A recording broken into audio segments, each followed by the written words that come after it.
Bom dia, boa tarde, boa noite. Pedro Rocha, estou aqui novamente para falar com você, produtor, produtora rural, que acompanha os canais da Rocha Mazo. Todas as terças vai ao ar o nosso episódio do Campo Internacional, quadro destinado a fazer todas as projeções de como o mundo afeta o Brasil, em específico, o agronegócio. Gostaria desde já de pedir a sua consideração e ajuda, curtindo, hypando e comentando, deixando o seu comentário sobre todas as observações que julgar pertinente. No início também gostaria de trazer para você que eu estou bem gripado, estive no fim de semana com o nosso design, como a gente gosta de tratar, acompanhado de minha mulher, mas mesmo assim minha imunidade não é mais a mesma, mas por compromisso estamos aqui trazendo um novo conteúdo de qualidade para vocês. Somos um escritório de advocacia, nosso foco é proteger você, produtor, você, produtora rural, com uma boa documentação, uma boa gestão, evitar dívidas e garantir uma previsibilidade dentro da sua imprevisibilidade. O episódio de hoje visa tratar, eu gostei de dar um passinho atrás, quando eu estava planejando aqui o que eu ia falar para vocês nessa semana, estive acompanhando as notícias, temos umas 3 notícias que se destacam, que é basicamente a trégua tarifária da China com os Estados Unidos, a COP que se inicia hoje aqui no Brasil. Inclusive, Pedro, você sabe qual que é a capital do Brasil? Capital federal? Brasília. A partir de hoje não, é Belém. Durante o período da COP, gente, a capital do país deixa de ser Brasília e passa a ser Belém. Claro que é uma medida apenas provisória, é uma medida para chamar a atenção para a importância das discussões. E o principal motor e combustível do Brasil e arma de negociações é o agronegócio sustentável. Mas isso vai ser papo para a semana que vem, que eu gostei de fazer essa separação para a gente poder discutir um pouquinho mais de resultado e menos projeção. E até poder fazer uma projeção com resultados. E para a gente estar discutindo projeções com resultados, pensei nas semanas que falamos de tarifas, falamos do encontro que teve do presidente Trump com o presidente Lula, mas deixamos de trazer conceitos mais estruturais, e é para isso que serve esse vídeo de hoje. Então estou aqui novamente com o Pedro Avelino no comando da edição e dos slides, para falar um pouquinho o que é essa tarifa, baseado em que o presidente Trump está taxando o Brasil, qual que é o conceito, como que foi a evolução de linha do tempo histórica dentro dos Estados Unidos, que está afetando tanto nós, advogados, produtores do agronegócio brasileiro, quanto juridicamente dentro dos Estados Unidos e também dentro da cadeia de consumo do agronegócio americano. Então a gente vai fazer hoje esse apanhado histórico e temporal dos Estados Unidos para explicar para você, aqui no Brasil, entender o que é essa taxação e com base em quê. Pode passar, Pedro, por favor. Então, assim, seguindo a nossa cronologia, aqui tem o sumário. Basicamente, a gente vai trazer o conceito, vai trazer a interpretação que o Trump deu ao conceito americano, controvérsias, que são se é válido ou se não é válido, fazer essa linha do tempo, concluir com o encerramento. Vou passar, Pedro, por favor. Então, assim, aqui basicamente só faz uma contextualização, uma introdução para você que espero que, se tiver visto os vídeos anteriores, chegou à conclusão junto comigo já, ao menos uma pré-concepção do que é essa tarifa e qual foi o motivo dela ser implementada. Só que hoje damos um passo atrás e explicamos de onde vem essa tarifa, qual a base legal, por que o Trump está implementando ela e por que o Brasil. Então, nesse slide temos que ela foi implementada em 2025, a gente vai ver depois que foi ali em abril, em junho. Em abril começou a guerra tarifária, mas em junho foi implementada a tarifa aqui no Brasil. E aqui a gente tem que é a maior disputa econômica entre Brasil e Estados Unidos desde o começo deste século, desde o começo dos anos 2000. Pode passar, por favor. Então, assim, o que é essa tarifa? Todo mundo fala taxação, tarifa, mas ninguém fala o nome certo. O nome certo vou falar de um bom caipirês, IEPA. O que é o IEPA? IEPA é International Emergency Economic Powers Act.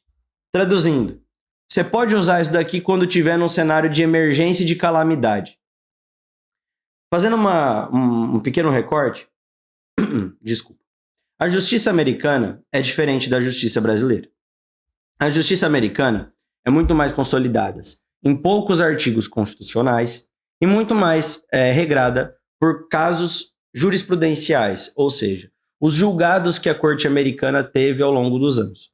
Enquanto o Brasil é um país extremamente legalista, temos muitos conceitos fundamentais que estão previstos na Constituição e temos leis regrando cada um dos episódios. E a jurisprudência serve apenas de lacuna, ou seja, para o que não temos lei, vem a jurisprudência e completa resolvendo esse assunto. Nos Estados Unidos, muito mais por uma influência no momento da criação, diferente do que é o direito brasileiro, que é muito mais colhendo das normas italianas, temos conceitos de muito mais cortes e tribunais. Então aqui temos esse conceito da IEPA, que é uma lei federal, é uma das poucas leis que regra sobre como deve ser nos Estados Unidos. A aplicação é muito mais feita, como eu disse para vocês, com base nos julgados. E o que diz essa lei?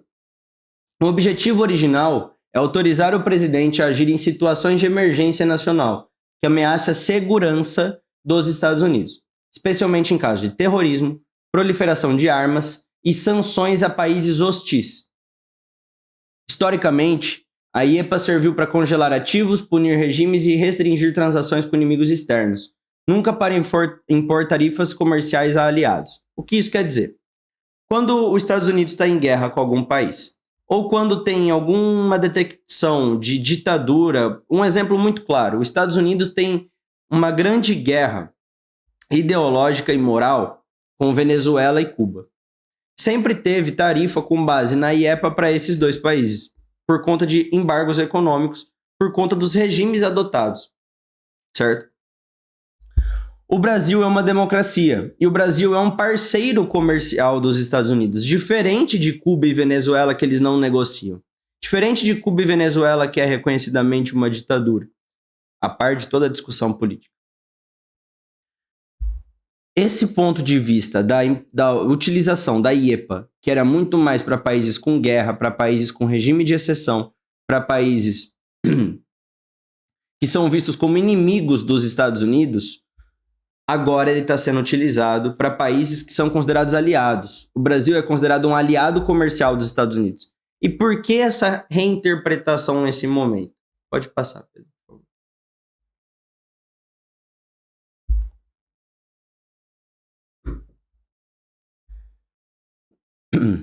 Passa um pouquinho de água, Pedro, por favor, que hoje está um pouquinho mais difícil do convencional.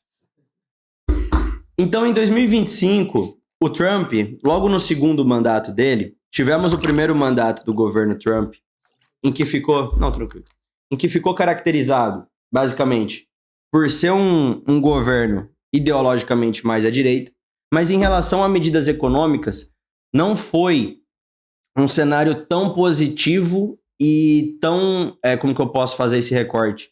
E tão bem visto dentro dos Estados Unidos, tanto que ele perdeu na reeleição.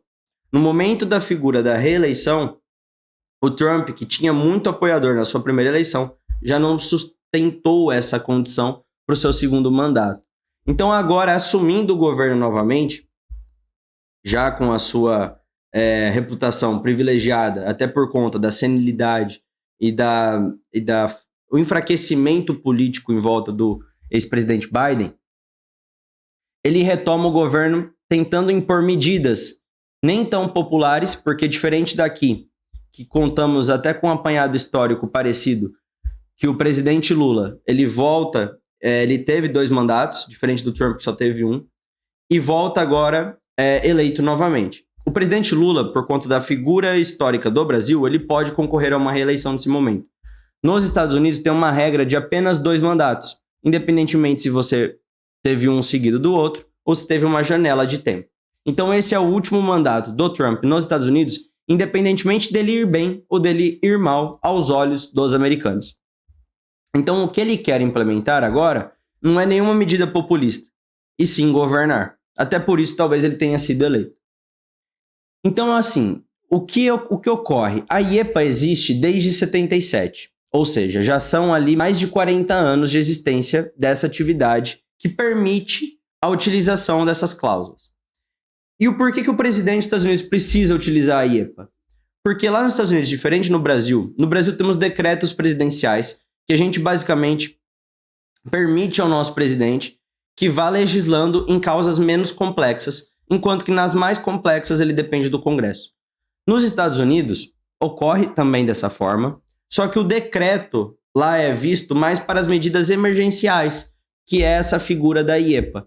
Só que a questão de taxação econômica, ela sempre teve que ser envolvida com o Congresso. Somente excepcionalizado no caso de países inimigos ou de regimes ditatoriais ou de países que estão em guerra com os Estados Unidos, como vimos no slide anterior. Nesse momento, o Trump declarou que o déficit comercial dava motivo a uma emergência dentro dos Estados Unidos, ou seja, a economia passou a ser a nossa emergência. Como os Estados Unidos têm a adoção desse critério muito mais jurisprudencial embasado nas decisões das cortes, foi algo novo, porque até esse momento, o Brasil e os outros países que foram sancionados, como a gente vai ver, México e China, eles não eram rivais, eles não eram inimigos, eles não adotavam modelos de regime democrático que os Estados Unidos não compactuassem. Então, o presidente dos Estados Unidos utilizou de uma prerrogativa que ele precisaria, em tese, ter acionado o seu Congresso, que ele tem maioria na Câmara, mas minoria no Senado. Então não iria passar. Só ia passar em uma das casas, que é a mesma composição daqui. Câmara e Senado. Tem até outra nomenclatura, mas para não me estender muito. Então, com essa justificativa, ele impôs tarifas de 10% no começo para o Brasil, e ele aumentou para 50% naquela escalada de tensão política envolvendo o presidente ou o ex-presidente Jair Bolsonaro. E tudo isso ele fez sem aprovação do Congresso dele. Então, assim, ele basicamente falou, olha, a questão econômica é uma emergência, eu preciso me valer da IEPA para salvar os Estados Unidos da América e manter ele como o grande centro da disputa econômica global. E o Trump fazendo isso abriu um debate muito grande dentro dos juízes americanos que viram essa medida nova, essa medida disruptiva, como um cenário que abriria precedentes para novos presidentes o fazerem, tá? E sem ter uma decisão embasada, e diminuiu a força do Congresso americano. Então, basicamente, temos a separação de poderes, judiciário, executivo, legislativo. É o executivo tomando a frente e agindo diferentemente do que regrava o judiciário e diferentemente de contar com a chancela do legislativo. Então você vê que tem meio que um deslocamento do executivo dos outros dois poderes. Isso gera o efeito backlash, que foi até o tema da minha monografia, do tema do meu trabalho de conclusão de curso na graduação. Efeito backlash é efeito chicote. Se um vai muito para um lado e aperta em alguma coisa, os outros vão para o outro lado e começam a rebater. Então, como pode-se imaginar, a partir do momento que o executivo, o Trump, tomou essas medidas de taxações, o judiciário começou a reagir e o legislativo começou a reagir. Pode passar.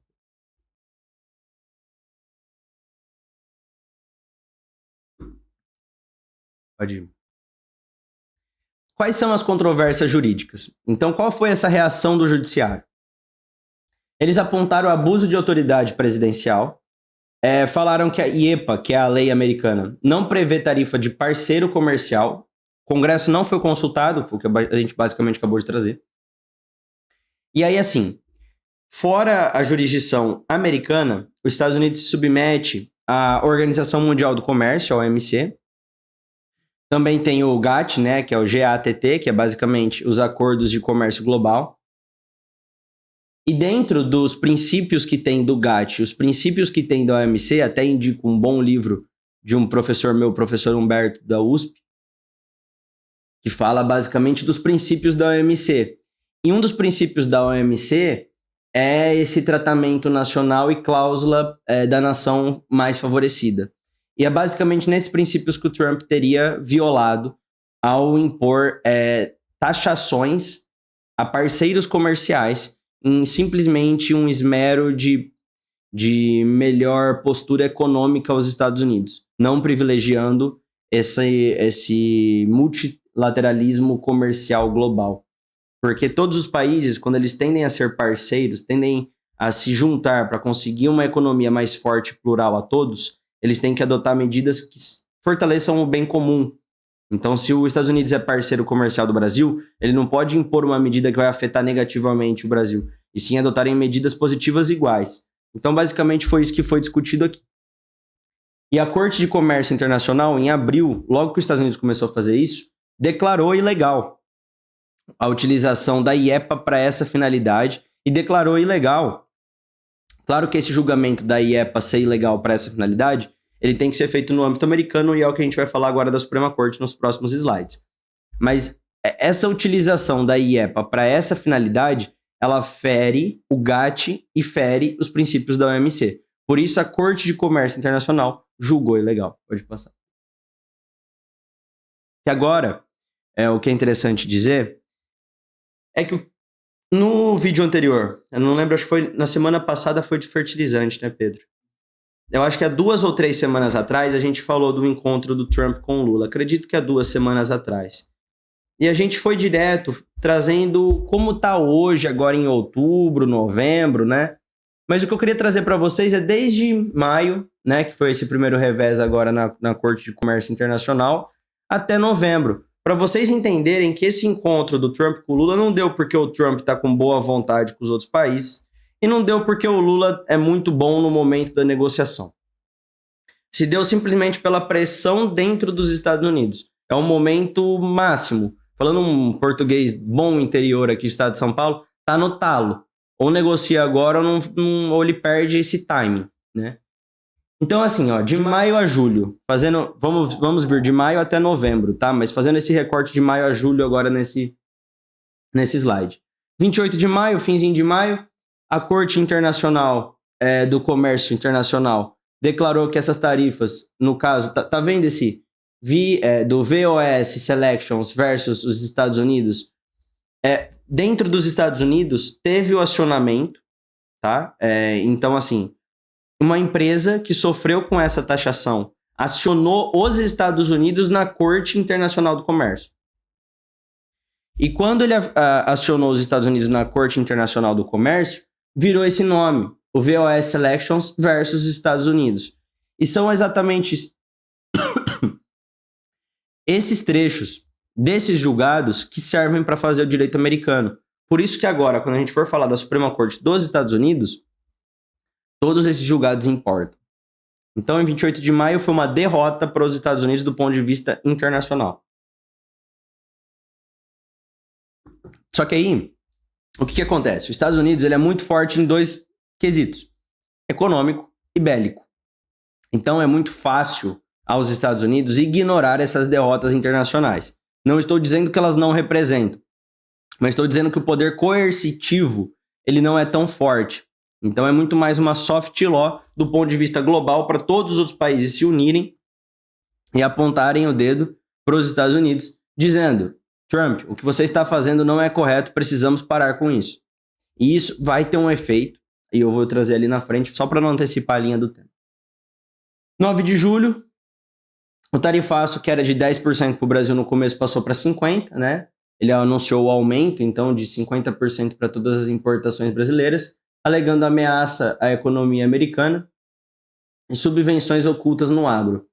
Tem que fazer um recorte aqui, querendo ou não entrar em política, que junto com isso ele mandou uma carta ao presidente Lula e uma carta ao ex-presidente Bolsonaro, apontando que um dos grandes aumentos da tarifa de 10% para 50% foi por conta da repercussão da prisão domiciliar do ex-presidente Jair Messias Bolsonaro. Então teve também aqui um viés político. E isso aumentou ainda mais os questionamentos dentro dos Estados Unidos.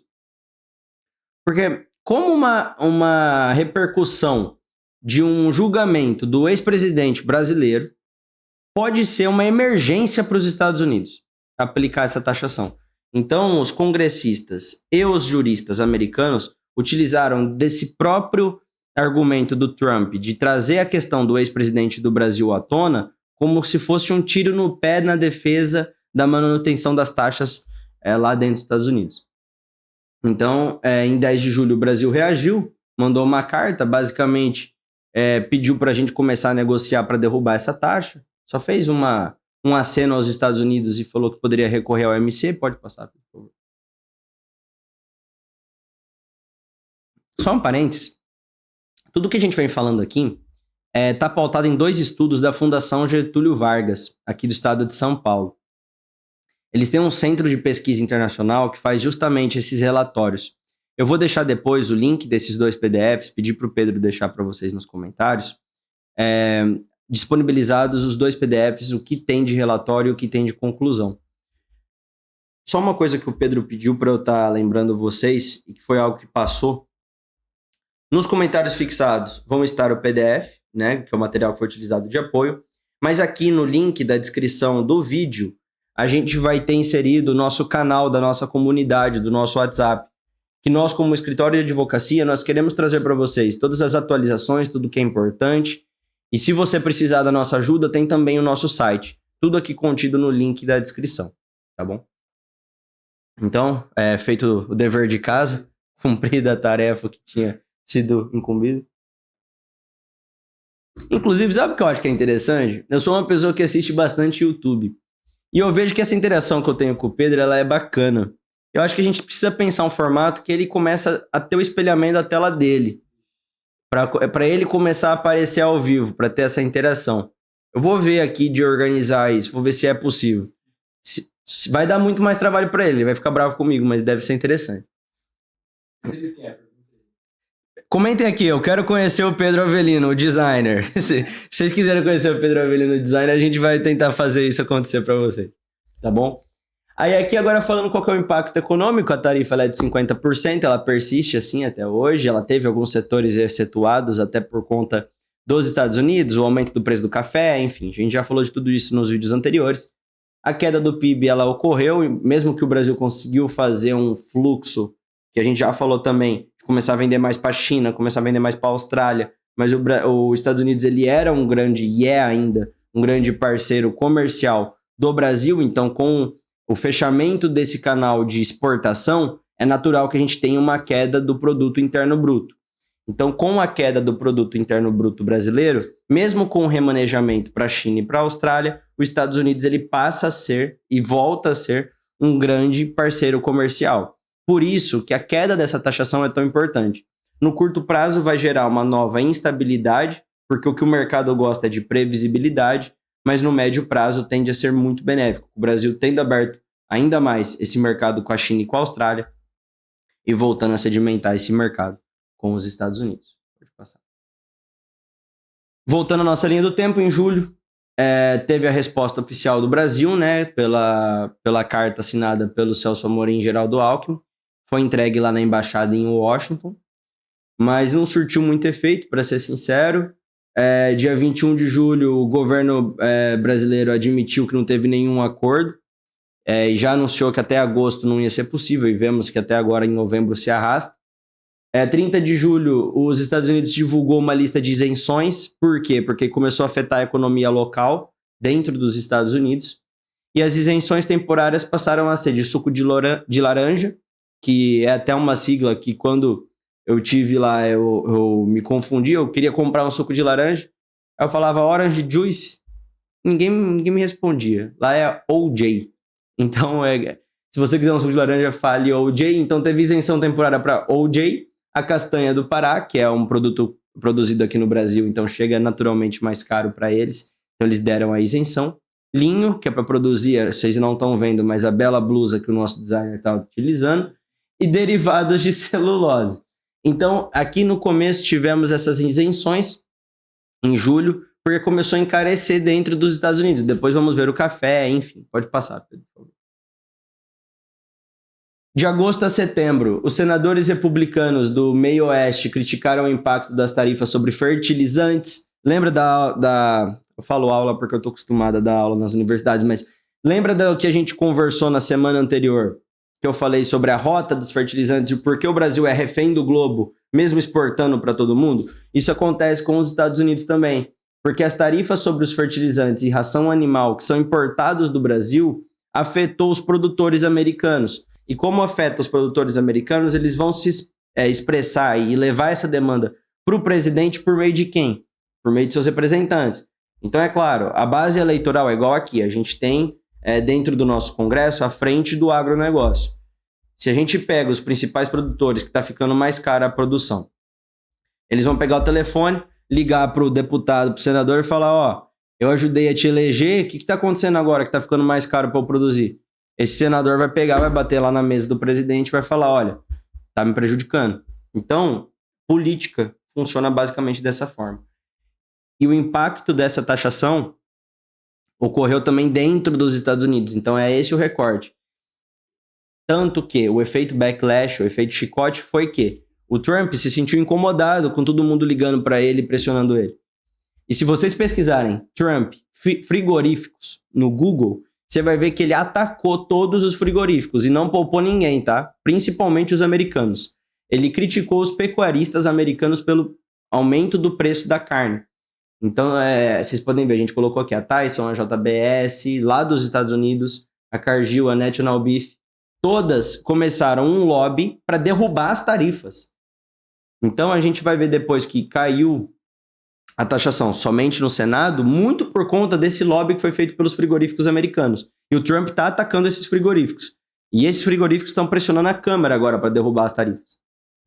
Então, a gente vê que politicamente, como base eleitoral, o Trump tem sofrido uma pressão gigantesca interna dentro dos Estados Unidos. Isso em agosto, tá? Tava falando. Agora vindo para setembro. Trump critica publicamente os frigoríficos acusando de manipular preço e explorar produtores. They are prices riggers. Então aqui tá falando, são eles quem controlam o preço do mercado, tá? Exploradores. Então assim, só tomar um gole mais de água. O NAMI, que é o North American Meat Institute, reagiu duramente ao Trump.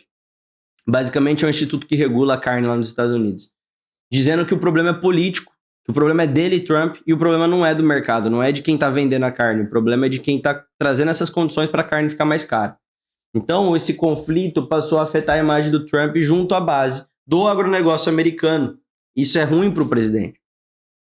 Por isso que ele está negociando tarifa, principalmente dos Estados Unidos com a China, que teve uma trégua anunciada de 1 ano, que a gente vai falar também em vídeo nas próximas semanas, assim que tiver um pouco mais de desdobramento. Pode passar, Pedro. Agora, em outubro, já chegando perto do vídeo que a gente teve 2 ou 3 semanas atrás, que a gente falou, inclusive, de shootdown. Então, você que está vendo esse vídeo hoje, se você não sabe o que é shootdown, tem um vídeo falando exatamente sobre isso. E eu recomendo...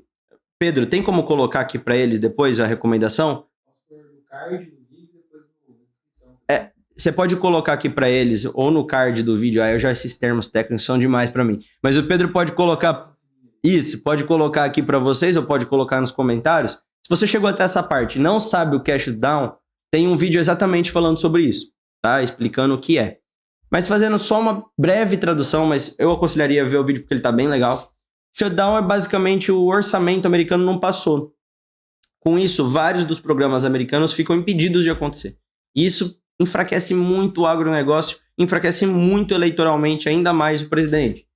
Então, sem o orçamento do Congresso, o governo americano entra em shutdown total. O mais longo da história moderna dos Estados Unidos. Então, até hoje, até o dia 11 de novembro, que é quando está sendo gravado e disponibilizado esse vídeo para vocês, os Estados Unidos estavam em shutdown. E eu digo estava porque a gente vai ver que os Estados Unidos teve uma medida que pelo menos pausou o shutdown até janeiro. Então, ele teve uma flexibilização do shutdown, que é basicamente o Congresso falando, olha, eu não aprovei o seu orçamento, mas se eu não te der dinheiro para você trabalhar, você vai quebrar o nosso país. Então, tome esse respiro até janeiro para você apresentar um novo projeto em janeiro para eu poder aprovar. Então, o shutdown ele ainda não foi aprovado. Então, se você ler que ele foi aprovado, é mentira. O que aconteceu foi essa breve flexibilização do orçamento até janeiro. Tá? Mas ainda deve ter. E isso gera um prejuízo enorme. Já são 7 bilhões de dólares em 30 dias. O impacto direto sobre commodity, não só nos Estados Unidos, mas também no Brasil. Tá? Por causa que gera um encarecimento, a cadeia global ela é toda correlacionada. Tudo que a gente está colocando aqui, a gente está colocando as fontes ali embaixo. A gente não colocou como formato de link, de clicar e já ir, mas se você quiser escrever shutdown Estados Unidos e depois colocar o nome da fonte, você já vai ser diretamente redirecionado. Então, olha, leia comigo. Até agora, os Estados Unidos, ele implementou a taxação. Ele perdeu no Tribunal do Comércio Internacional. Então já foi uma derrota. Depois, os produtores de frigoríficos começaram a pressionar o presidente. Depois disso, o orçamento público americano não foi aprovado. Então, mais gente pressionando o presidente. Acontecendo tudo isso no país, ele precisa dar uma resposta que ele está fazendo alguma coisa. Então, as taxações elas estão em vias de cair, seja pela reação do legislativo, seja por reação do judiciário. Então, é mais inteligente ao executivo ele mesmo derrubar as taxações que ele colocou, se ele conseguir um acordo com algo em troca, porque ele demonstra poder ao invés de fraqueza. Então, por isso que no dia 15, então veja bem, não é porque o Trump é amigo do Brasil e achou o Lula gente boa no encontro da ONU. Eu não estou dizendo que o Lula não é gente boa, que o Lula é um vilão e que o Lula é chato. Estou querendo dizer que esse discurso, que ele teve uma simpatia pelo Lula, ele é falso. É tudo isso aqui que a gente demonstrou, é todo esse desenho, essa linha do tempo que fez ele basicamente se encontrar com o presidente do Brasil. De outro lado, não é o presidente do Brasil que é um bom negociador, não é o presidente do Brasil que não tirando méritos, gente. O que eu estou querendo dizer aqui para vocês é todo o contexto internacional que converge, que anda junto para que essa reunião aconteça. Então, no dia 15 de outubro, Trump mega pressionado do lado de lá e o Lula mega pressionado do lado de cá, eles sentam e conversam. Mas veja bem, hoje, no dia 11 de outubro, no dia 11 de novembro, desculpa, com a COP começando no Brasil, ainda não temos nenhum acordo sobre a taxação. A tendência é ter. Inclusive, eu acredito que não teve, porque nessa semana que passou, e eu falei, a gente vai fazer um vídeo disso, teve a trégua China e Estados Unidos. Então, em um primeiro momento, é muito mais importante para os Estados Unidos reabrir o mercado com a China do que o mercado com o Brasil. Então, com a trégua com a China anunciada, eu acredito que agora, nessa próxima semana, passada a COP vai até dia 21, então até o fim desse mês de novembro, deve ter novidades sobre a taxação agora dos Estados Unidos com o Brasil. Então, retomando, até o dia 10, vários aspectos negativos ao governo Trump fez ele sentar na mesa junto com o presidente Lula, que também enfrentava uma pressão política com a taxação aqui. No dia 26, de fato, eles se encontraram lá na Malásia, como a gente já fez um vídeo falando sobre isso.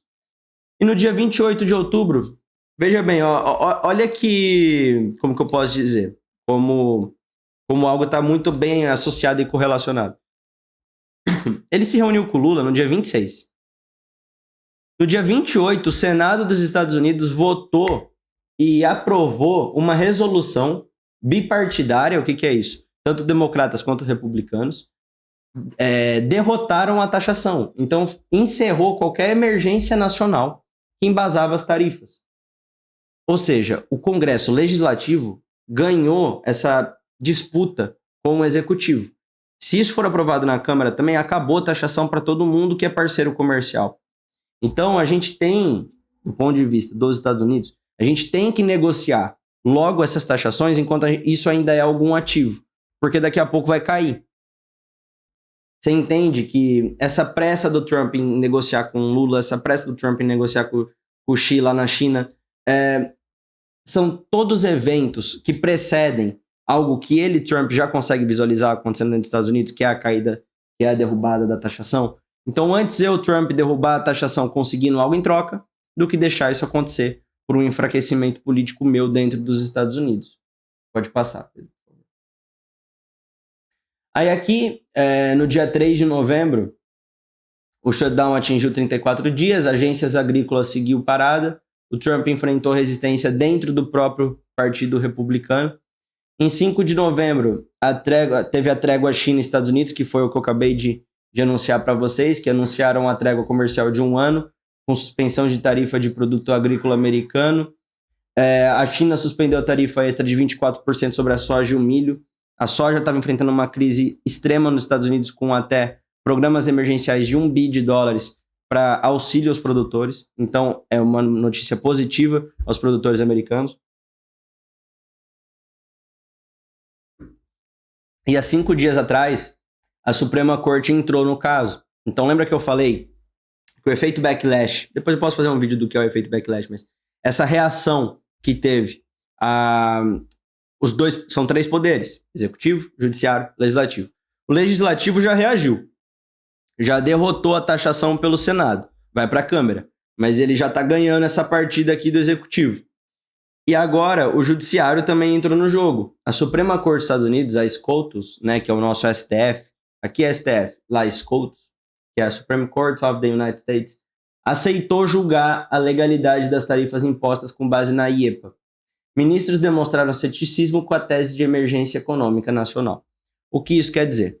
Levaram para o STF deles, para a SCOTUS, a questão que, olha, Supremo, o que o Trump fez não está correto porque não é uma medida emergencial, haja visto que acabou de ser decidido aqui no Senado. Eu quero que você valide esse posicionamento de não decretação de estado de emergência. A Suprema Corte falou, pois bem, eu vou analisar e eu vou julgar porque tem elementos que me fazem crer que realmente não é uma medida emergencial. Então o judiciário também entra no jogo. Então a gente vê que agora não só o legislativo está se posicionando contra a taxação, como também a própria Suprema Corte dos Estados Unidos. E agora, dia 10 de novembro, o Senado avançou ainda mais, ou seja, ontem, na segunda-feira, o pacote de reabertura foi aprovado na comissão, né? Reabertura das discussões acerca dessa ilegalidade do uso do IEPA. Então, estima-se que o retorno vai ser agora no dia 13, e que o Trump está sofrendo uma pressão recorde do Congresso e dos produtores rurais justamente por conta disso.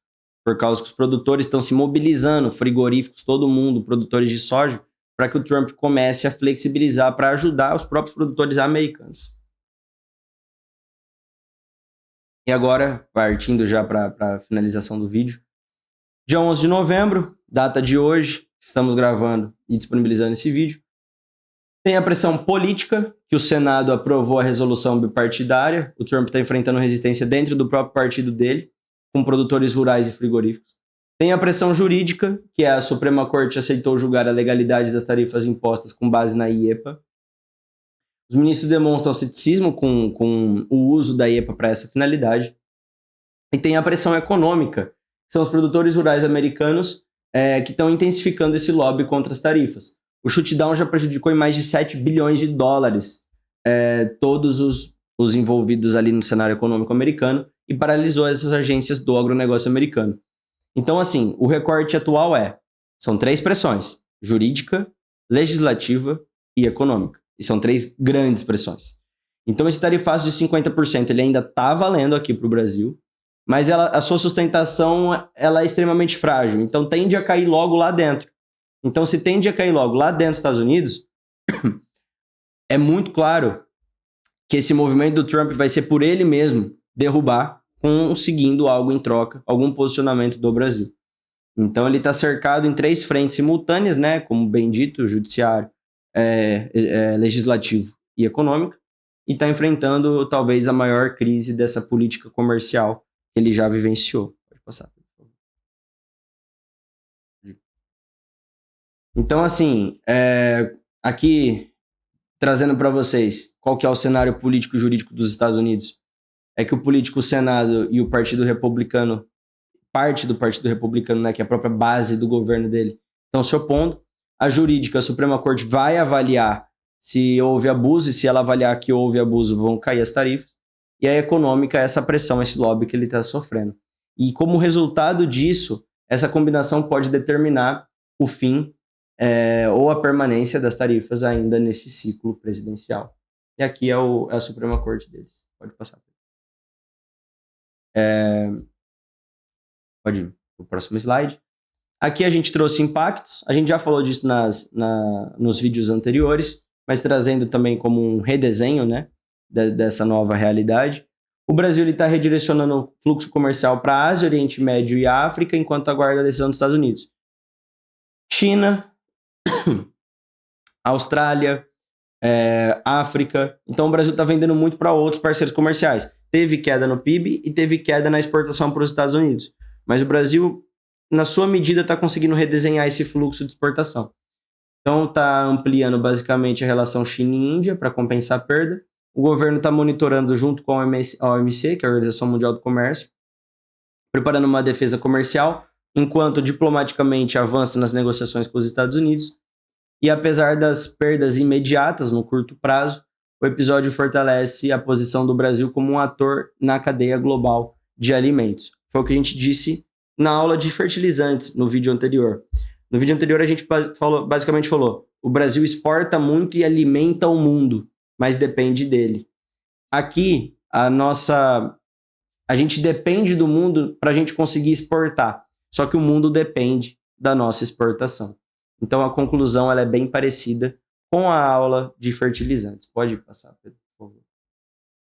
Agora, como conclusão, até como a gente é um escritório de advocacia, a gente precisa tentar conseguir fazer alguma antecipação do Pedro Rocha, como advogado, especialista em contrato e internacional, conseguir fazer para poder ajudar o Dr. Bruno, que é o nosso especialista em agronegócio, para o Dr. Bruno conseguir ajudar os produtores e produtoras. Então, o que o Tarifaço ensina como comércio e como o comércio pode afetar o agro. As tarifas de 2025 mostram que o comércio internacional é, acima de tudo, um instrumento de poder político. A IEPA, que é a lei que já existe lá nos Estados Unidos desde 77, mas que somente agora em 2025 está sendo usada para essa finalidade, ela foi para combater a ameaça externa, como a gente já falou, terrorismo, guerra e ditadura, e agora virou arma de pressão econômica.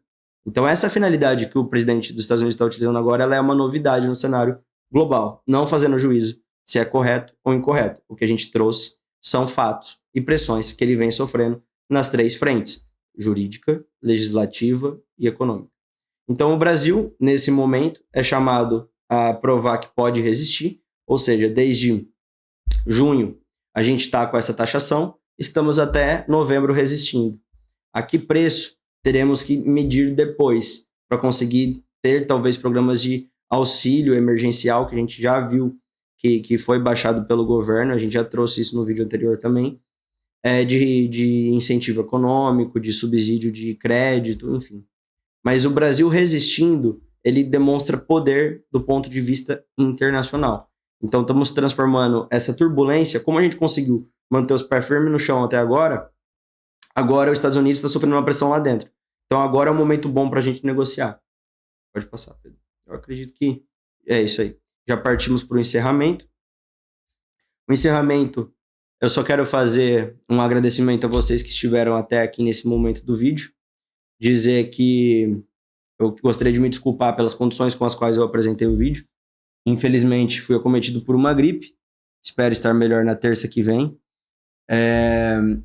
O episódio da próxima semana, inclusive, eu estou envolvido numa pesquisa da Universidade de São Paulo com a Universidade de Durham, na Inglaterra. E essa pesquisa vai ser apresentada durante a COP. E ela objetiva é estudar os efeitos desse agro sustentável.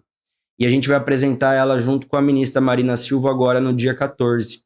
Por isso que eu quis e fiz questão de deixar o vídeo que fala sobre a COP, apesar dela começar hoje, no dia 11, ontem foi a abertura, mas os trabalhos começaram hoje, no dia 18, porque a gente já vai ter uma semaninha de trabalho e a gente já vai ter apresentado o resultado desse nosso estudo. Então, com o início da COP30 hoje, na capital do Brasil, Belém, se esse vídeo for assistido talvez daqui a um ano, ele pode envelhecer mal, mas a capital hoje, dia 11 de novembro de 2025, do Brasil é Belém. E na próxima semana vamos trazer os resultados dessa primeira semana de negociações. O agro está no centro de novo, gente. Por quê? Porque basicamente o que está sendo discutido aqui é vamos deixar o mundo inteiro menos quente. A meta climática é deixar 1,5 graus mais baixo o mundo nos próximos anos. Para a gente conseguir fazer isso, tem que diminuir o gás de efeito estufa.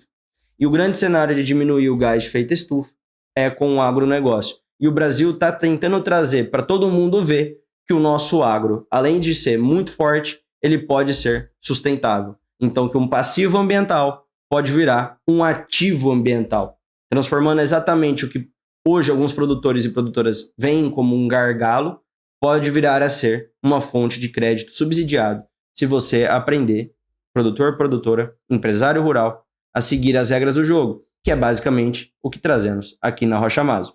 Organização, gestão de documentos, te protege de dívidas e também te deixa aberto a oportunidades que vão ser surgidas como decorrência dos trabalhos da COP com o crédito verde. Então esse vídeo já fica chamada para a semana que vem. Se você ficou até aqui, peço de novo o seu joinha, o seu comentário, deixa aqui sugestão, qualquer crítica, e inclusive, se tiver algum tema desse aspecto internacional que relacione com o agronegócio, exemplo, Pedro, eu sou produtor rural e eu trabalho exportando algodão. Tem esse tema aqui que eu estou em dúvida. Deixa aqui no comentário. Eu vou fazer um estudo e vou trazer um vídeo para vocês, tá bom? Então fica essa sugestão para vocês, para a gente dialogar melhor aqui nos comentários, que eu vou estar trazendo o vídeo sempre mais atualizado para vocês. Obrigado, Pedro, de novo, que esteve aqui comigo, e uma boa semana para todos, porque aqui na Rocha Maso, você produtora rural, não caminha sozinho.